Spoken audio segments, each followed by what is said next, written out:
It is my pleasure to introduce our first witness and my constituent, Glenn Johnston. Mr. Johnston is the Vice President of Regulatory Affairs at GEVO Incorporated. GEVO is in the process of developing renewable alternatives to petroleum-based products that can be used in cars, airplanes, and even in synthetic rubber and plastics. We appreciate your testimony, Mr. Johnston.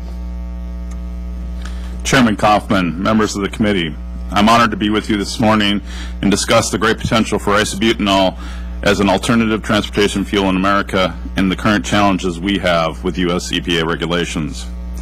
GEVO is a leading renewable chemicals and advanced biofuels company.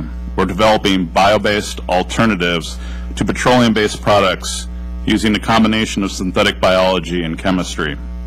We plan to produce isobutanol, a versatile chemical platform for liquid fuels and the petrochemical markets. Isobutanol has a broad market application as a solvent and a gasoline blend stock and can help refiners meet their renewable fuel and clean air obligations. It can also be further processed using well-known chemical processes used today into jet fuel and feedstocks for the production of synthetic rubber, plastics, and polyesters.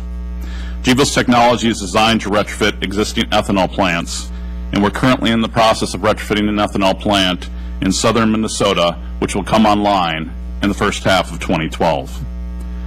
Isobutanol is an important platform chemical with broad applications in large chemicals and fuel markets. As a drop-in product, isobutanol should allow customers to replace petroleum-derived raw materials with isobutanol-derived raw materials without modification to their equipment or production processes.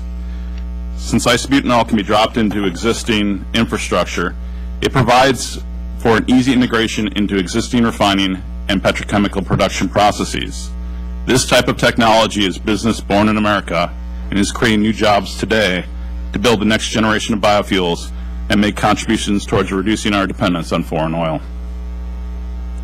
We support the manner in which EPA has allowed the Renewable Fuel Standard advanced fuel mandates to continue despite shortfalls in some categories under the statute.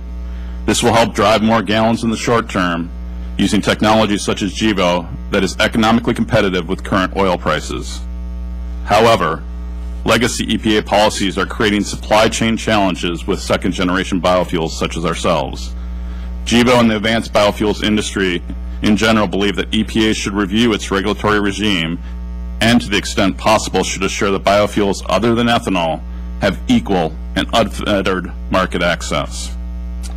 The EPA's one-pound waiver rule implementation is a regulatory obstacle to the development of second-generation advanced biofuels.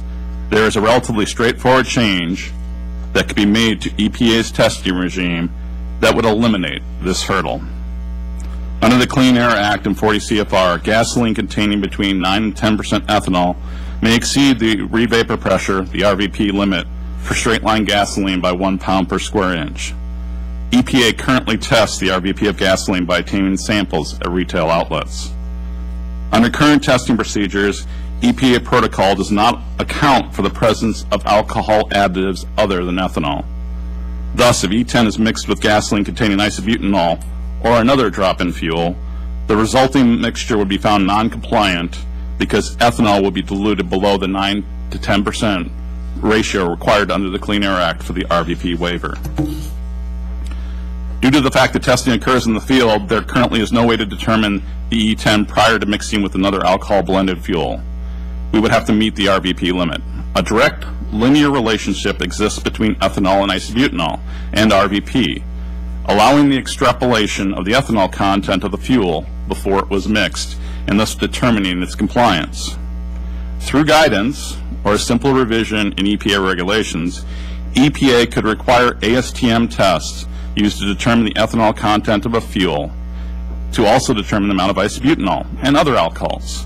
In the event that isobutanol and or other alcohols were present, the revised regulation or guidance would direct the laboratory to extrapolate the RVP of the fuel, or that the fuel had not been mixed with isobutanol in the first place. Revising the test regulations provides for a non-controversial, easily implemented solution to a major barrier.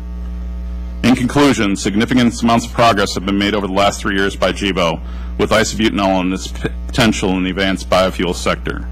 Isobutanol can make a significant contributions towards diversifying America's world transportation fuels.